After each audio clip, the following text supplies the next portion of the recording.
Жұма күні күніңізге қайырлы олсын, саат 15:30 эфирде заман яйыны. Бүгін Қырмыжғалының 904-ші күні бұл саатқа hazır olған хаберлеріне бұл студияда сілеріні мен Шевкет Аматулаев селямлайым. Қырымға Путин келді. Олған малыматқа көре о қапсызлық шурасының топлашуыны кечіріп, Таврида Генчлер форумында иштирак етежектір. Қырым ишғал олынған сон Русия президенті Ярмаданы ең азы енді 5 кере зиярет етті. Сонки кере Путин март 18 күні Керчь көпірінің құрылышына зиярет еткен вақыт келген еді.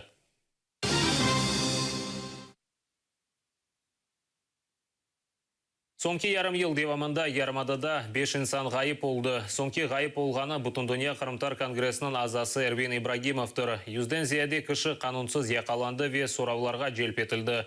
Эксереті бұл меджлис азалары, журналист ве фалиетчілер. Тахменен 100 мұсылманның евінде тинтуп өткерілді. 21 инсан аляда апстет тұтыла. Бұл малыматны Қырымтатар ресурс меркезінің елбашысы Ескендер Бариев білдірді. Оның сөздеріне көре репрессияларының ең зияде кечірөвлері март ве майыс айлары арасында қайдетілген.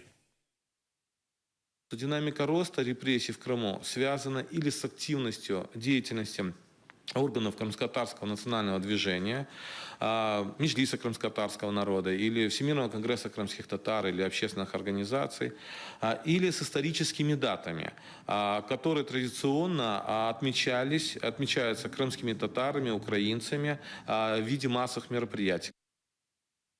Қырым сакинлерінің мобиль телефонларына месажылар йолла пара қырсызлайлар. Қоланыжының телефон номерасына белі олмаған шақысының номерасындан месаж келе. Метінде олған бағланты, яғни ссылка вастасынен кечіп, өз ресіміне бақылмасыны теклиф етіле. Нәтижеде қоланыжының номерасындан паралар чалына.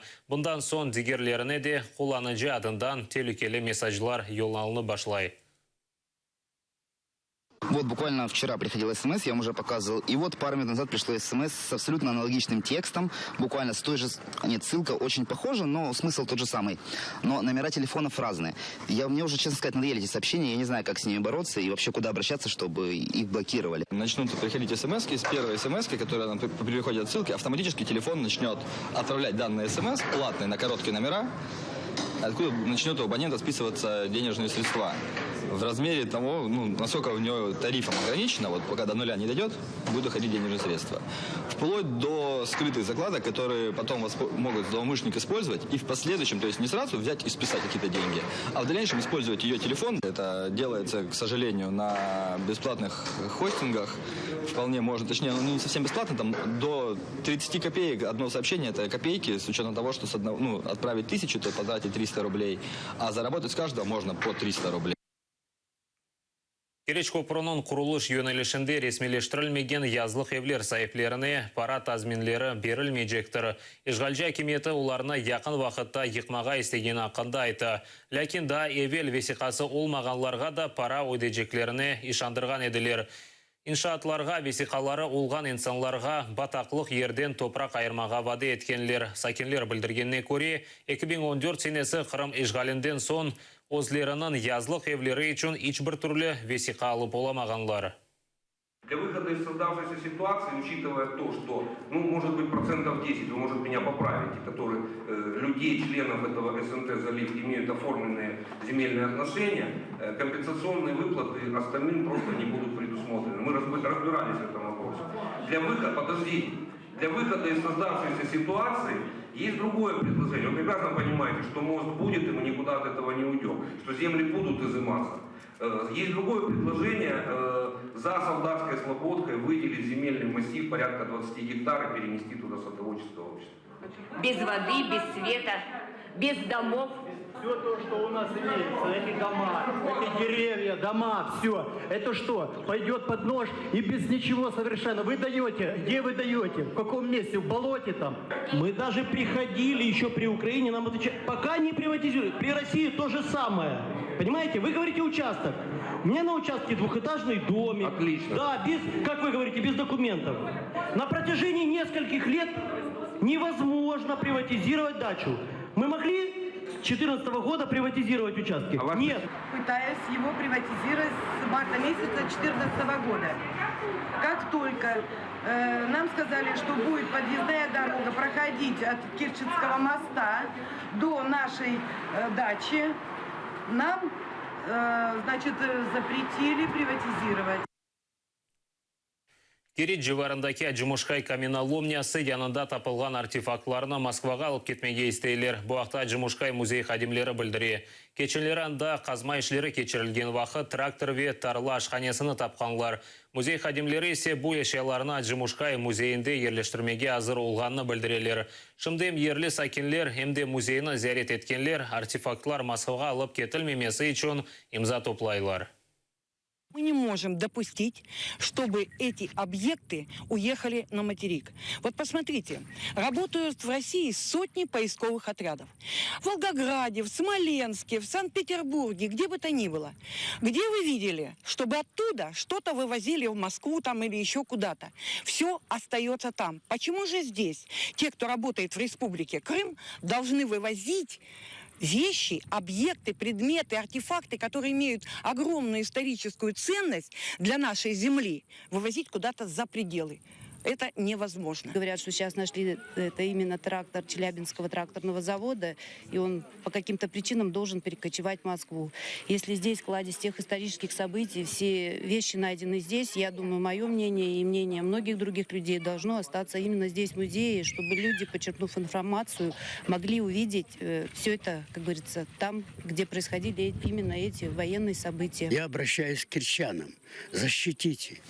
Это достоинство Аджимушкайской каменоломни, это достоинство мертвецов Аджимушкая. На моих глазах тысячи умирали, и от них забирают то, что их осталось. Прошу, кирчан, выскажите свою мысль, сделайте все возможное, все, что наше находится в Аджимушкае, а чтобы оставалось, она здесь навечно. Поисковый отряд, который представляет Министерство обороны, он, в принципе, нас никогда не уведомляет о тех работах, о тех мероприятиях, которые будут проводиться в охранной зоне нашего заповедника. У нас в заповеднике есть и реставраторы, и специалисты, которые обладают достаточными знаниями для того, чтобы законсервировать этот объект, привести его в надлежащий вид. В музее есть достаточно места для этих экспозиций. Мы можем поместить и полевую кухню, и откопанный трактор в нашу экспозицию. В любом случае они займут достойное место. Қырым салы Авропаға ел алды. Керечсакина Марина Куликовская үш күн девамында Днепр өзенінің ялысында ерлештірілген сал үстінде күн көрді. Шымды есе Днепр ақынтысы или ашағы кетіп, Вилковкаға қадар ялдап Авропа сыңырны кечмеге ниетлене. Өз акциясынан о қачақларға олған мұнасебетіні көстермеге істеді. Женебе көпірге қадар оның салыны қайық чекіп кетті. Кезімтіге Мария екі достынен берабер шықты. Буксировка плота, вот этого плотика, идет до моста метро.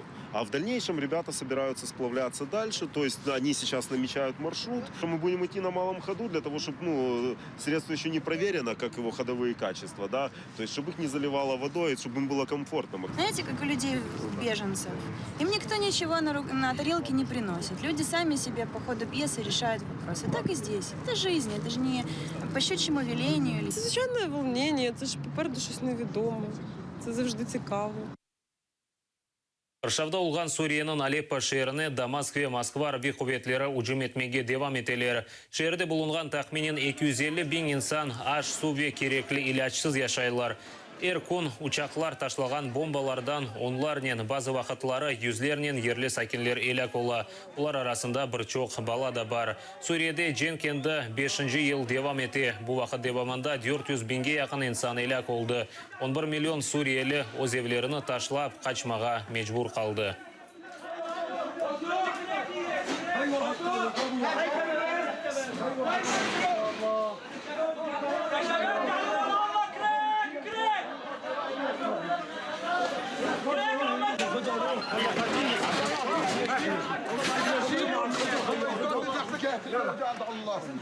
الله ينعم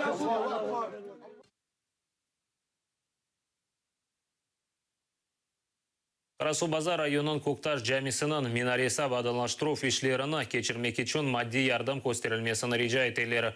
Жами ғайрыдан тікленуының тешебішісі Серан Керимов білдіргенне көре, минаре құрылышына керекли параларыны топлап, құруджи мальземелеріні сатын алғанлар. Шынды есе минаренің тыш япылмасы үшін пара етішмей. Жаресі олғанлар экранларда көрген банк хесабына пара йолламасы рижа етілі. Толы малыматны Серан Керимовнен бағланып, огрене білесініз.